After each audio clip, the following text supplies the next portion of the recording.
Olá, caros alunos do curso de Engenharia de Produção da Univesp. A nossa aula de hoje tem uma finalidade de exercitar os cálculos que vimos nas aulas anteriores, com série de pagamentos e recebimentos, agora com a calculadora.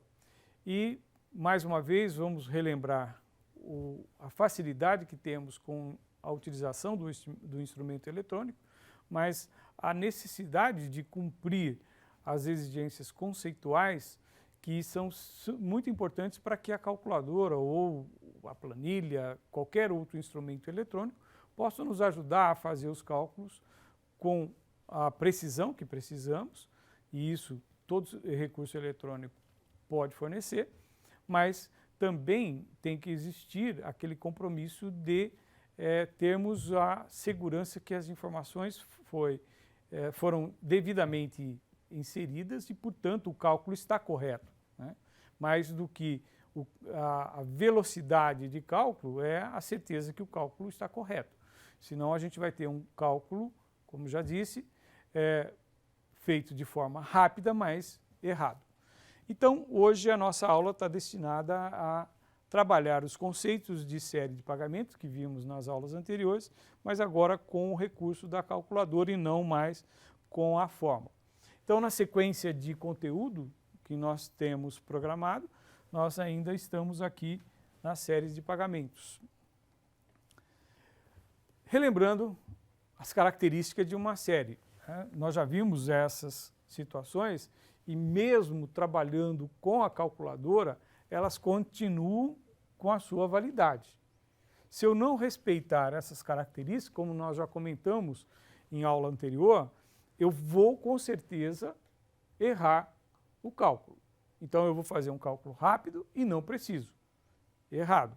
Então essas características têm que ser preservadas. Já vimos isso passo a passo, comentado um por um. Outra coisa que nós temos que não esquecer, chama atenção porque isso é muito importante para a fixação do conceito, é ter os diagramas do fluxo de capitais, para que eu possa fazer o cálculo do capital equivalente muito presente na minha memória enquanto estou calculando. Porque isso vai fazer com que nós tenhamos o cálculo também preciso.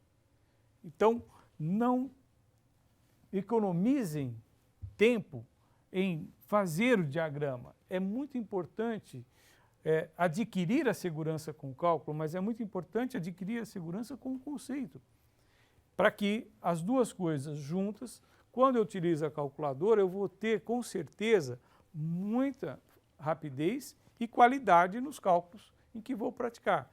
Então, para cada situação, eu tenho que entender se é termo antecipado, vencido, como já vimos em aulas anteriores, para que eu possa reproduzir esse cálculo na calculadora sem nenhum problema.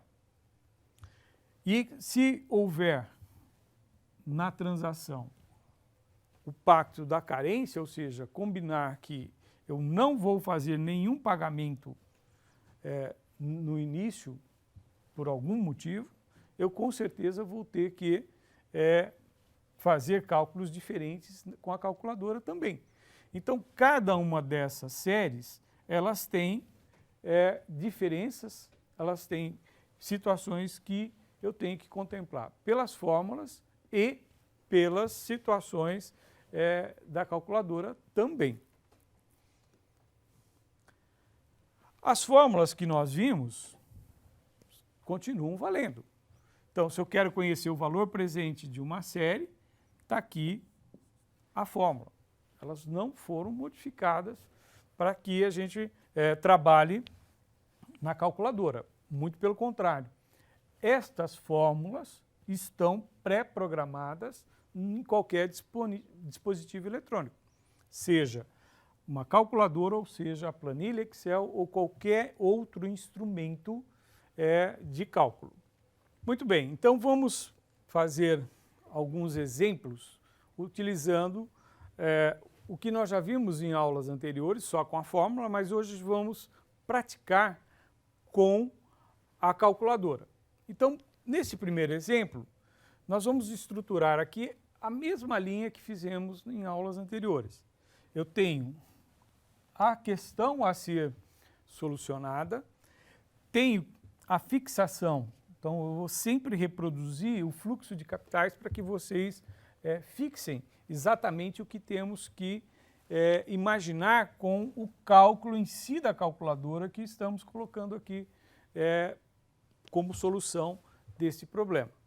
Então aqui a pergunta é, qual o montante? Então a minha incógnita é o montante de uma série de pagamentos. Né? Qual o montante? Se for aplicado, né, por 4 anos, o valor de 500 para cada parcela, durante esse prazo foi feito no fundo de renda fixa e que remunera a 3% ao mês.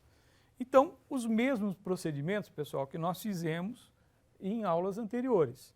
A partir do enunciado, destaco as variáveis identificadas neste enunciado e aí eu passo para o cálculo com a calculadora.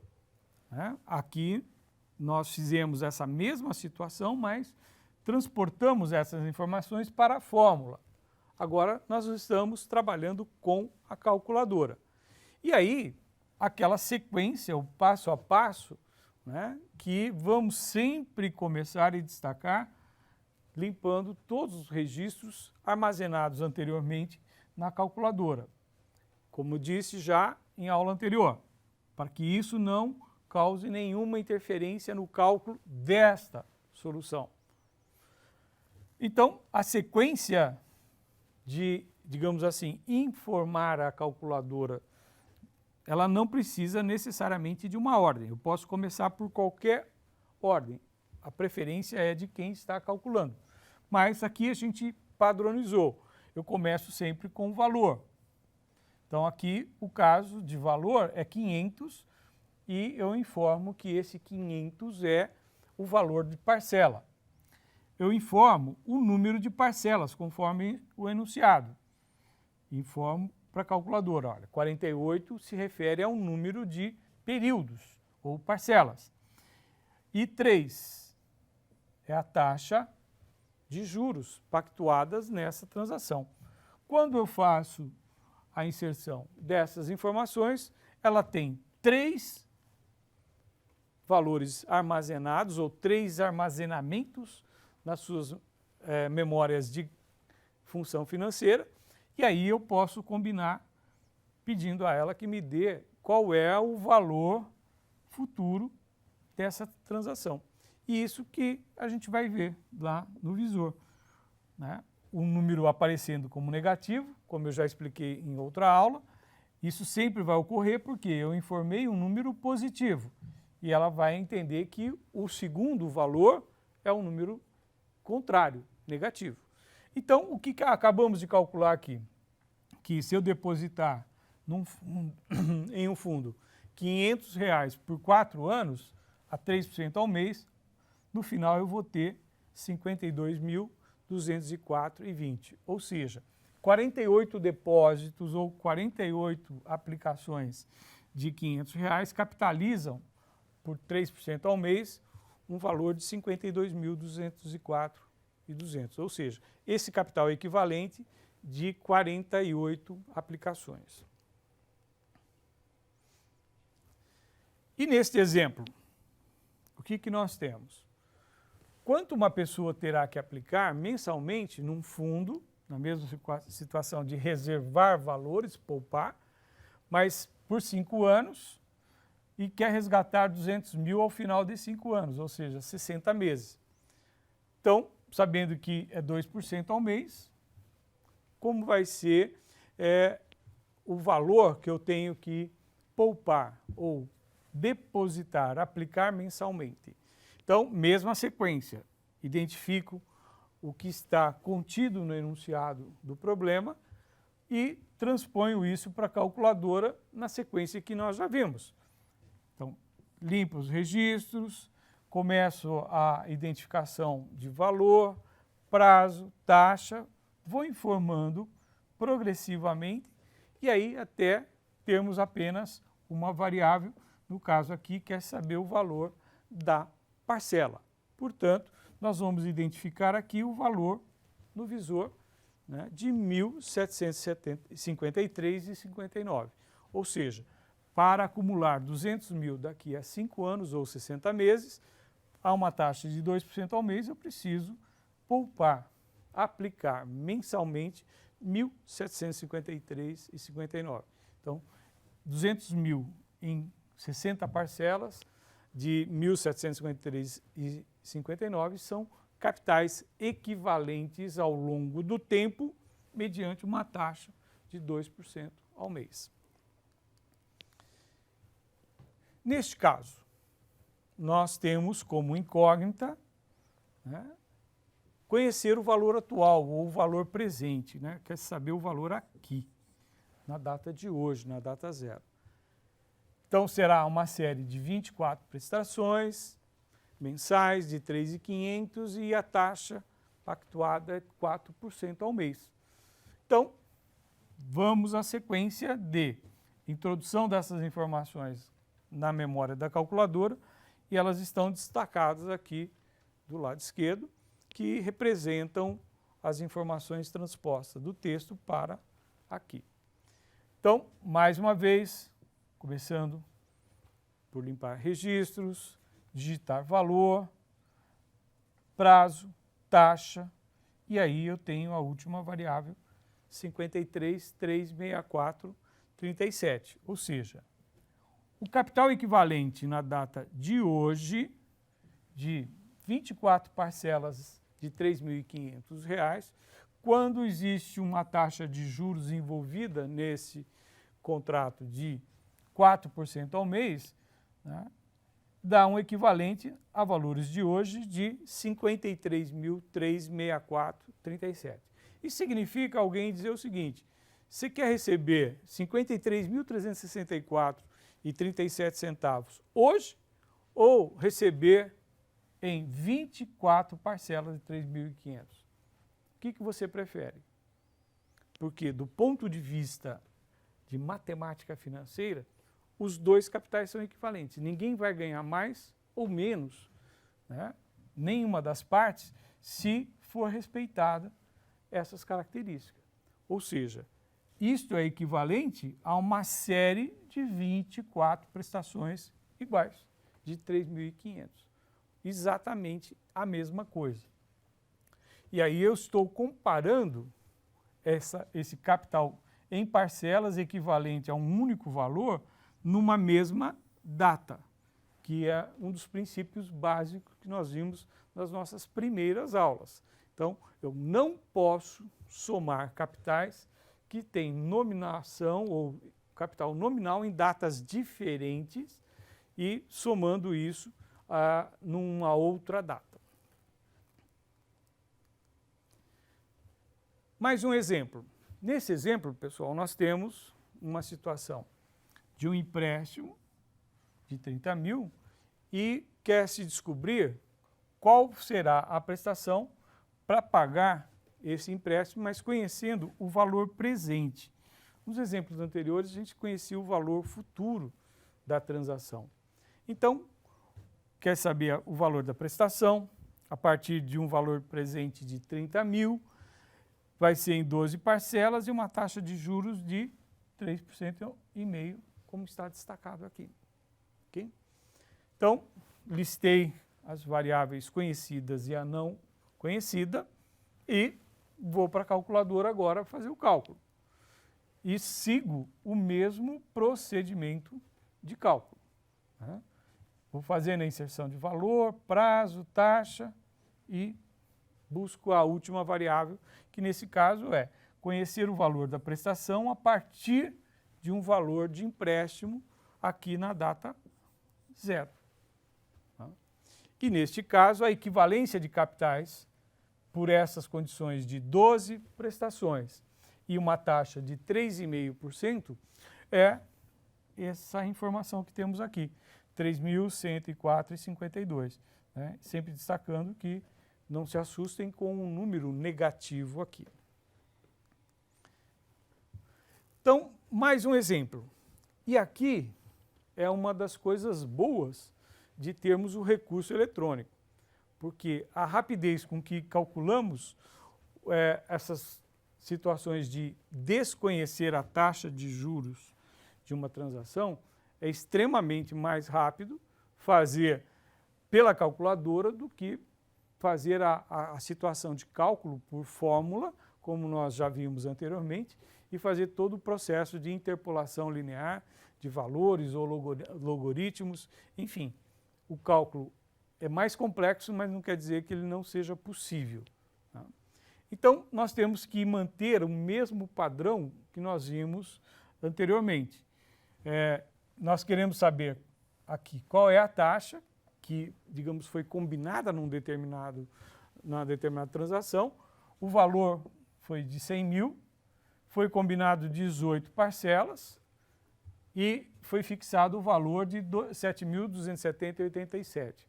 Ou seja, qual é a taxa que deu essa equivalência de capitais? Ou seja, nós já vimos que parcelas são equivalentes a um valor futuro, a um valor atual, e tanto faz uma situação ou outra mediante o número de parcelas e a taxa de juros. Muito bem.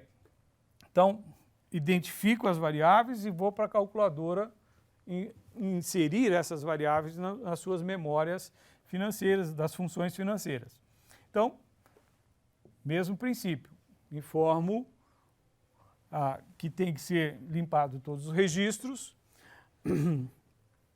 e começo o processo de inserção de valores que eu conheço. Então, digito o valor presente. Aqui, como eu vou ter dois valores, tá? Eu vou ter que um deles fazer a opção de ser o número negativo. Então, no caso, eu fiz a opção aqui por ser o primeiro. Então, faço a inserção do 100 mil, troco o sinal e informo que esse número 100 mil negativo, que vai aparecer no visor da calculadora, é o valor presente. Informo o valor, o número de parcelas, 18. Informo o valor da parcela. Aqui eu não preciso trocar o sinal ou mudar o sinal, porque eu já fiz isso no valor anterior. Digamos que eu não tivesse feito aqui. Esqueci de fazer logo no começo. Então, você não pode esquecer no final. Como já disse anteriormente, se isso acontecer, se nós não mudarmos o sinal em nenhum dos dois, ela vai dar uma mensagem de erro. Você vai ter que começar todo o processo novamente. Limpar registros e aí começar a sequência normalmente de novo. Então, quando a gente recebe uma mensagem de erro da calculadora, é muito mais importante a gente limpar os registros, porque significa que fizemos alguma coisa errada anteriormente, então temos que começar com certeza que não tem nada que vai interferir. Então, terminando de inserir, o que eu não conheço é a taxa, então apertamos lá a tecla referente à taxa e ela vai mostrar no visor 3.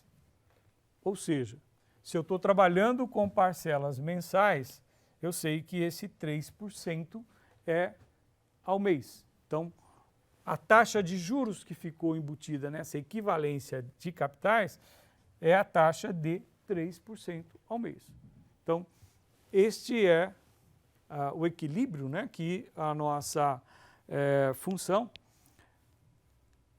com a calculadora nos dá a mensagem, ou seja, a equivalência de capitais ocorreu por uma taxa de juros de 3% ao mês.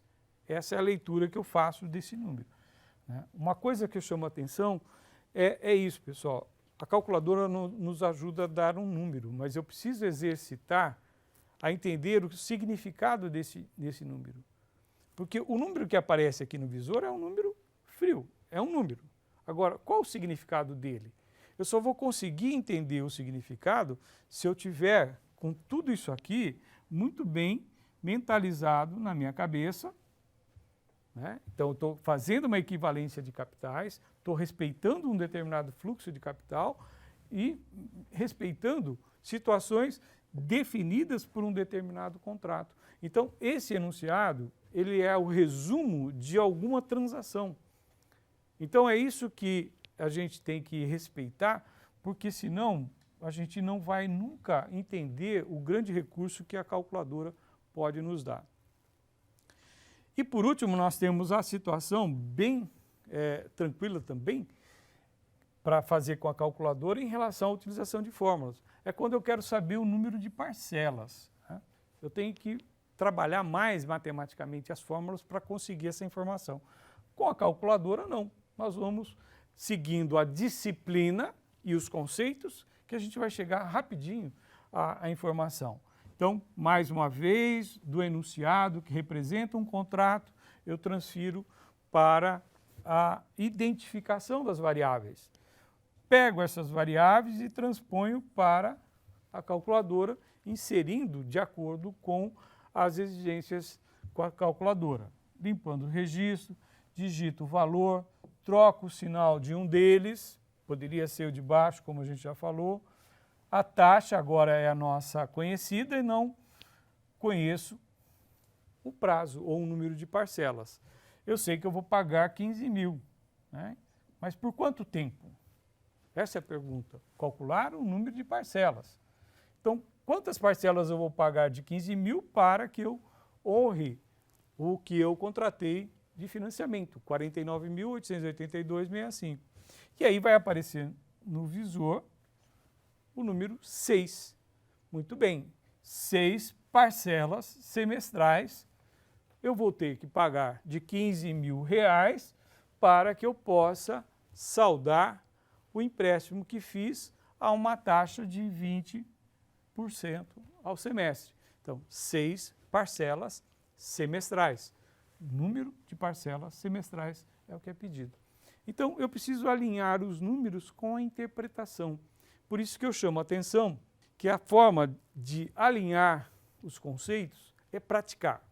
Então, mais uma vez, estamos deixando exercícios, recomendações de leitura, exercícios resolvidos, exercícios propostos, para que vocês consolidem os conceitos e assim a gente tem, com certeza, um encerramento muito importante no nosso curso, que agora a gente tem total conhecimento de como calcular, com fórmulas e com a calculadora, séries de pagamentos uniformes e também fluxo de capital de valor único.